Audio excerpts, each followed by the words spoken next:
ॐ अज्ञानतिमिरान्धस्य ज्ञानञ्जनशलाकया चक्षुरुन्मीलितं येन तस्मै श्रीगुरुवे नमः। हरे कृष्ण। भगवद गीता अध्याय 18 श्लोक संख्या 10। न द्वेष्टि अकुशलं कर्म कुशलेना अनुसज्जते त्यागी सत्त्वसमाविष्टः मेधावी छिन्न संशयः। सतोगुण में स्थित बुद्धिमान व त्यागी, सतोगुण में स्थित बुद्धिमान त्यागी जो ना तो अशुभ कर्म से घृणा करता है ना शुभ कर्म से लिप्त होता है, वह कर्म के विषय में कोई संशय नहीं रखता। क्यों नहीं रखता? क्योंकि वो बुद्धिमान व्यक्ति है। बुद्धिमान व्यक्ति को ही तो कहेंगे कि वो कौन बुद्धिमान होता है? जिसके अंदर संशय नहीं होता है। हम पहले कई बार चर्चा कर चुके हैं, भगवान गीता में बोलते हैं संशय आत्मा विनश्यति। जिसको संशय है वो कभी भी किसी भी पाथ पे बहुत सही से नहीं चलेगा, है कि नहीं? डामाडोल सा रहेगा क्योंकि उसको संशय है। आप देखेंगे यदि हमें रास्ता पता नहीं होता है किसी जगह का तो हम लोग बहुत तेज़ी से गाड़ी नहीं चला पाएंगे। हमारी गाड़ी थोड़ा सा कभी इधर कभी उधर, कभी रुकेगी कभी चलेगी, क्योंकि हमें श्योर नहीं है कि यही रास्ता है। और ऐसा हर चीज़ में है। हम कोई खाने की चीज़ पहली बार देखते हैं, हमें पता नहीं क्या है तो बड़ी धीरे से उठाते हैं, हल्का सा टेस्ट करते हैं, ना ठीक है। तो संशय हमारी प्रोग्रेस को रोक देता है। इसलिए ये बड़ा ज़रूरी है। ऐसा कहते हैं कि संशय कैंसर की तरह है। यदि संशय को प्रारंभिक अवस्थाओं में नहीं दूर किया गया तो कभी दूर नहीं हो पाता है। कई बार ऐसा देखा गया है कि किसी को संशय रहने की भी आदत हो जाती है, यानी कि वो चाहता ही नहीं कि उसका संशय चला जाए। आप कोई प्रश्न पूछेंगे, उसका उत्तर सामने वाला प्रवचन देने वाला वक्ता देगा, लेकिन आप सुन ही नहीं रहो कि वो बोल के रहा है, क्योंकि आपको संशय रखना है, बस संशय को व्यक्त करना था, इतना ही आपका काम था। कई लोग प्रश्न ही इसलिए पूछते हैं क्योंकि प्रश्न पूछना है, इसलिए प्रश्न पूछना है। तो उनके प्रश्न हमने देखा, ऐसे लोग सेम प्रश्न को कई सालों तक अलग अलग वक्ताओं से पूछते रहते हैं। कई बार सेम वक्ता से सेम क्वेश्चन दोबारा पूछ लेते हैं, क्योंकि वो संशय को दूर ही नहीं करना चाहते। इसलिए उनका प्रोग्रेस हमेशा वहीं का वहीं रह जाता है जहाँ पर वो शुरू किया था। इसलिए कहते हैं कि प्रश्न पूछना, आपने सुना है, हमने सुनते थे कि बचपन में कि जो विद्यार्थी क्लास में प्रश्न पूछता है वो बहुत अच्छा है, क्योंकि वो अपने संशयों को दूर करना चाहता है। जो संशय लेकर बैठा रहता है क्लास में, टीचर से कुछ भी नहीं पूछता। आजकल तो कल्चर भी ऐसा हो गया, ट्यूशन वाले टीचर से पूछ लेंगे। ट्यूशन में जाएंगे, सोचेंगे अगले दिन क्लास में पूछ लेंगे, और वो कभी पूछता ही नहीं है। इससे उसका संशय बना ही रह जाता है, इसलिए उसकी प्रोग्रेस नहीं हो पाती। इसलिए प्रश्नोत्तर, शिला प्रभुपाद के इस सिस्टम में प्रश्नोत्तर आवश्यक हैं हर क्लास के बाद। लेकिन हमने ये भी चर्चा करी, केवल पूछने के लिए नहीं पूछना चाहिए, उस संशय को दूर करने के लिए पूछना चाहिए। तो संशय जिसके अंदर नहीं है वो बुद्धिमान है, सिंपल। अभी कौन किसकी बात कर रहे हैं, कौन बुद्धिमान है, कौन सा संशय नहीं है? तो यहाँ कर्म के विषय में संशय की बात हो रही है। भगवान गीता में कहते हैं कि गहना कर्मणा गति, the intricacies of action and reaction are very difficult to understand. Krishna says to Arjun, ये कर्म का ही सारा खेल है, बड़ा मुश्किल है। कोई कहता है ये धर्म है, कोई कहता है ये धर्म है, कोई कहता है ये धर्म है, कोई कहता है ये करना चाहिए, कोई कहता है ये करना चाहिए। कोई कहता है कि सीधे पाँव नहीं जाना चाहिए, कोई कहता है उल्टे पाँव नहीं जाना चाहिए, कोई कहता है इस महीने में ये नहीं करना चाहिए, कोई कहता है अरे बाप रे इतना कुछ है, इतना कुछ है, इतना कुछ है कि आदमी कन्फ्यूज हो जाता है। संशय।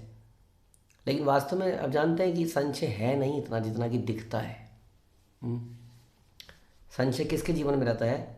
संशय उसके जीवन में रहता है जो किसी गुरु परंपरा की शरण में, उनके डायरेक्शन में नहीं है, उसके लिए बहुत सारे संशय हैं।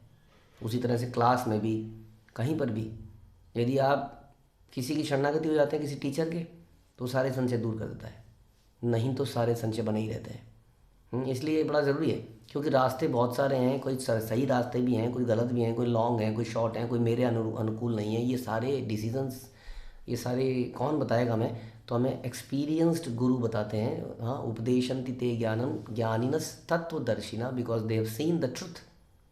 भगवान गीता में कहते हैं उन्होंने एक्सपीरियंस किया है, शास्त्रों को समझा है, एक्सपीरियंस भी किया है, अपना उसको करके देखा है, देयरफॉर वो बता सकते हैं। हाँ, तो ये कर्म के विषय में, कर्म का जो डिसीजन है बड़ा मुश्किल है। जैसा भगवान भी कहते हैं कि इसकी कर्म का कर्म का जो फल है उसको समझना ही था मुश्किल है कि कोई लंगड़ा क्यों पैदा हुआ, कोई लूला क्यों पैदा हुआ। धृतराज कहता है कि मेरी बचपन से मेरी आंखें नहीं थी, मैं राजा नहीं बन पाया, बड़ा भाई मैं था, मुझे राजा बनना चाहिए था। उसके बाद पता नहीं कैसे पांडु का पुत्र पहले आ गए, हाँ, मेरे पुत्र बाद में पैदा हुए, तो ऐसा हो गया। अब बताइए क्या करें, अब मेरे साथ ऐसा क्यों हो रहा है। उसके बाद ये युद्ध हुआ, इस युद्ध में मेरे सारे बच्चे मर गए, उनके सारे बच्चे बच गए, है ना। तो it is very difficult. Dhritraj कहता है ऐसा भी मैंने क्या कर दिया, इतना बुरा कर दिया क्या। हाँ, तब उसको बताया जाता है कि पिछले कुछ जन्मों में आपने जो जो किया था। खैर, कहने का मतलब है इट इज़ वेरी डिफिकल्ट। हम समझ नहीं पाते हैं कई बार, अच्छे आदमी के साथ बुरा क्यों होता है, बुरे आदमी के साथ अच्छा क्यों होता है, वेरी डिफिकल्ट। तो कर्म के विषय में हर किसी को संशय है। कोई कहता है कर्म ही पूजा है, कोई कहता है कर्म करे जा बेटा, फल की चिंता मत कर। क्यों? क्योंकि फल तो तेरा ही है, कौन लूट लेगा तेरे से। यहाँ भी कन्फ्यूज़न है। कर्म किए जा, फिर क्वेश्चन आता है कर्म किए जा, फल की चिंता मत कर, ये फल पड़ोसी ले जाए। भगवान कहते हैं फल पर तुम्हारा अधिकार नहीं है। व्हाट इज़ दिस, फल पर तुम्हारा अधिकार नहीं है मतलब कर्म मैं करूँ, अधिकार किसी और का। कितने संशय देखिए। अकर्म क्या है, सकाम कर्म क्या है, हाँ, विकर्म क्या है, ओहो, इतने प्रकार के कर्म। तो कर्म के विषय में इतने संशय हैं कि क्या करणीय है क्या नहीं करणीय है, कि जो इसको समझ जाता है उसको बुद्धिमान व्यक्ति कहते हैं, जिसका इसमें कोई संशय नहीं है। He is an intelligent person. Otherwise क्या होता है, अदरवाइज लोकायम कर्म बंधना, एक और डेफिनेशन कि यदि हम यज्ञथाद कर्मना अन्यत्र लोकायम कर्म बंधना, यदि हम भगवान की प्रसन्नता के लिए कर्म नहीं करते हैं तो कर्म बंधन पैदा करता है। तो यदि हमें संशय है, वी आर नॉट क्लियर क्या करना है क्या नहीं करना है, तो ऐसा पॉसिबल है कि हम जो कर रहे हैं वो हमें मुक्त करने की बजाय हमारे अंदर बंधन क्रिएट कर दे। कई बार हम सोचते हैं, गीता में पढ़ते हैं, दान तप और यज्ञ कभी बंद नहीं करने चाहिए। हम दान देना चाहते हैं, people want to give now it is.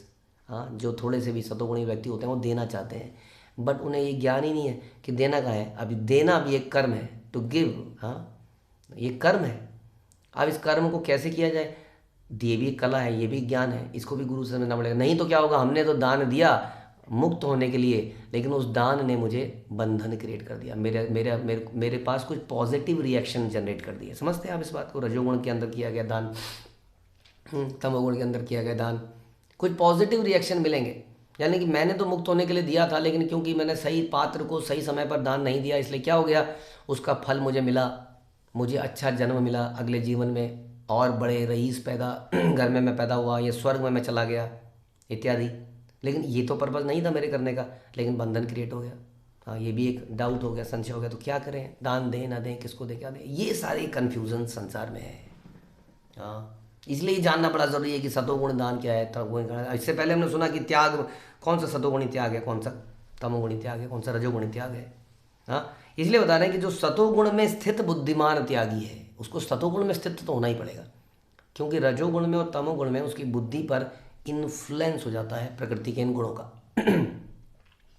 लेकिन अब जब गुरु साधु शास्त्र को फॉलो करता है तो उसकी बुद्धि सतोगुण में रहती है, तो वो डिसीजन सही ले सकता है कि क्या करणीय है और क्या न करणीय है। अब यहाँ बता रहे हैं कि क्या लक्षण उस व्यक्ति के, कि वो शुभ कर्म से अशुभ कर्म से घृणा नहीं करता। अब ये बड़ी अजीब सी बात बोली, अशुभ कर्म से तो घृणा करनी चाहिए, नहीं करनी चाहिए। हाँ, अशुभ कर्म से घृणा करनी चाहिए ना, शुभ कर्म से हमें अटैचमेंट होनी चाहिए, कायदे से शुभ काम करने चाहिए, अशुभ काम नहीं करने चाहिए। लेकिन यहाँ पर शुभ अशुभ सांसारिक दृष्टि से बोला जा रहा है कि संसार में कई सारे काम शुभ होते हैं, कई सारे काम अशुभ होते हैं। जब बिल्ली रास्ता काट जाती है तो अशुभ बोल देते हैं लोग। हाँ, बृहस्पतिवार को क्या है समथिंग लाइक दैट, बाल नहीं काटने हैं, इतने बजे ये नहीं करना है, इतने, ये क्या है, संसारिक शुभ और अशुभ है। ये आध्यात्मिक शुभ और अशुभ की बात नहीं हो रही है यहाँ पर। आध्यात्मिक शुभ क्या है, भगवान के नामों का स्मरण करना, चिंतन चैंटिंग करना, कथा सुनना, और इस तरह के कार्य करना, भक्तों के साथ रहना इत्यादि। और आध्यात्मिक अशुद्ध है, अशुभ काम क्या है, भक्तों से दूर चले जाना, भक्तिमय कार्यों को छोड़ देना। तो हम इन कार्यों की तो बात ही नहीं कर रहे हैं, हम भौतिक शुभ और अशुभ की बात कर रहे हैं। तो भौतिक शुभ अशुभ आप समझ गए होंगे, जो हम इतने सारे रीति रिवाजों का पालन करते हैं ताकि मैं अच्छे से रह पाऊँ और मेरे लोग अच्छे से रह पाए, मेरे संबंधी, मेरा परिवार, मेरा कुटुंब इत्यादि। या मैं अच्छे से रह पाऊँ, चाहे वो नौकरी से रिलेटेड हो, चाहे वो स्वास्थ्य से रिलेटेड हो, हाँ, वेल बीइंग, हाँ, समृद्धि बनी रहे, हाँ, ऐसा बोलते हैं ना कई बार बड़े लोग। तो इस प्रकार से क्या कहते हैं, पुत्रवती भव। हम बोलते हैं कृष्ण रति भव कृष्ण में रति पैदा हो, वो कहते हैं पुत्रवती भव। फर्क है कि नहीं है? तो वो संसारिक शुभ और अशुभ है, जहाँ पर शुभ क्या है, किसी मैटीरियल प्रॉफिट का होना वटेवर, और मैटीरियल चीज़ का लॉस होना अशुभ है। तो ऐसे किसी अशुभ कर्म से घृणा नहीं करता। जो सो कॉल्ड अशुभ है उससे घृणा नहीं करता। जैसे कि फॉर एग्जांपल कई बार हम लोग के परिवार में किसी की डेथ हो गई, माना कोई चला गया। अब जनरल रूल क्या है कि जब परिवार में डेथ हो गई तो पूजा पाठ बंद कर दो भैया। हाँ, अब कई बार ऐसे में हम लोगों का माला का नियम है, हरे कृष्णा मंत्र के जपने का नियम है, तो लोग कहते हैं नहीं नहीं नहीं, माला नहीं जप सकते इस वक्त घर में मृत्यु हुई है। अब ये एक सो कॉल्ड अशुभ कार्य है, लेकिन ये सो कॉल्ड अशुभ कार्य भक्तिमय शुभ कार्य है, क्योंकि भगवान के नामों को जपने का कोई नियम कानून नहीं है। ऐसा भगवान शिष्टाष्टकम में बताते हैं, नाम नाम कारी बहुधा निज सर्वशक्ति सत्रा पिता नियमिता स्मरणे न काला। तो इस दृष्टि से ये अशुभ है, लेकिन इसको भक्त कर देता है, इसे घृणा नहीं करता, क्योंकि भगवान की प्रसन्नता के लिए है। बल्कि यहाँ तक भी कहा गया कि यदि आपके घर में भगवान के डीटीज़ हैं, मूर्तियाँ हैं, और कोई दूसरा व्यक्ति उनकी सेवा करने के लिए नहीं है, तो भी यदि आपके घर में कोई जन्म या मृत्यु हुई हो, जैसा कि सूतक पातक लगते हैं, तो भी आप वर्शिप कर सकते हैं, यदि और कोई करने वाला नहीं है। लेकिन जप तो छोड़ ही नहीं सकते हैं। तो इसलिए भौतिकता के हिसाब से जो शुभ है वो हो सकता है आध्यात्मिकता के अशुभ, और आध्यात्मिकता जो भौतिकता रूपी अशुभ है वो हो सकता है आध्यात्मिकता में शुभ हो। इसलिए वो अशुभ कर्म से घृणा नहीं करता, सो कॉल्ड अशुभ, और ना ही शुभ कर्म में लिप्त होता है। शुभ कर्म की तो क्या बताएं, कितनी बातें बताएं शुभ कर्म की, कि आपको रोज़ माना ये वाला व्रत रखना है, इस वाले बाबा जी को जल चढ़ाना है, ये भौतिकता रूपी शुभ कार्य है। लेकिन वो कहता है नहीं, इससे मेरी स्पिरिचुअल प्रोग्रेस होगी, नहीं, इससे आपका वीज़ा लग जाएगा यूएस का, इससे आपको अच्छी पत्नी मिल जाएगी, इससे आपको स्वास्थ्य लाभ होगा, इनको जल चढ़ाइए रोज, सूर्यदेव को रोज जल चढ़ाइए, इससे स्वास्थ्य की प्राप्ति होगी। ये शुभ कार्य है, लेकिन भक्त इसमें लिप्त नहीं होता, क्योंकि इससे कोई आध्यात्मिक लाभ नहीं हो रहा है। जो भी लाभ हो रहा है वो टेम्पररी लाभ हो रहा है, जो कि शरीर के जाते ही चला जाएगा, इसलिए वो इसमें लिप्त नहीं होता। तो जिसको ये क्लैरिटी आ गई है, हाँ, वो शुभ और अशुभ से घबराता नहीं है। लोग बड़े डर जाते हैं, अरे आप ये बंद देवी माँ की पूजा बंद करने को कह रहे हो, क्या होगा, देवी माँ नाराज हो जाएगी। उसको पहले क्लैरिटी है, भगवान श्रीमद् भागवतम में देवी माँ प्रकट होती है। हाँ, आपने देखा है, आपने खुद सुना है, देवकी का जब पुत्र है संकर्षण का जब शिफ्टिंग हो रही होती है, तो यशोदा के यहाँ से बेटी लाई जाती है, वो कारागार में आती है, उनको पता है कि ये देवी भगवान की शक्ति है, भगवान ने इसको आशीर्वाद दिया था। हाँ, शिव जी भगवान के परम भक्त हैं, हनुमान जी राम के परम भक्त हैं, इसलिए उनको ये सब क्लैरिटी होने की वजह से भय नहीं है कि ये छोड़ दूंगा तो क्या हो जाएगा, इसको पकड़ लूँगा तो क्या हो जाएगा। ना तो किसी को चीज़ को छोड़ने से डरते हैं, ना किसी चीज़ को पकड़ने से डरते हैं। वो हर चीज़ में एक ही चीज़ देखते हैं, वो क्या, अनुकूल से संकल्पम प्रतिकूल से वर्जनम। वटेवर जो भी भक्ति के अनुकूल है उसको स्वीकार कर लेते हैं, जो प्रतिकूल है उसको त्याग देते हैं, चाहे वो शुभ हो या अशुभ हो। जिसको ये क्लैरिटी है वो कौन है, सतोगुण में स्थित बुद्धिमान त्यागी है। वही व्यक्ति वास्तविक त्यागी है, बुद्धिमान त्यागी है। बाकी तो सारे मे बी कास्ट से त्यागी हैं, या तो फिर दे आर नॉट रियल त्यागीज। हाँ, तो ये समझना पड़ेगा हमें।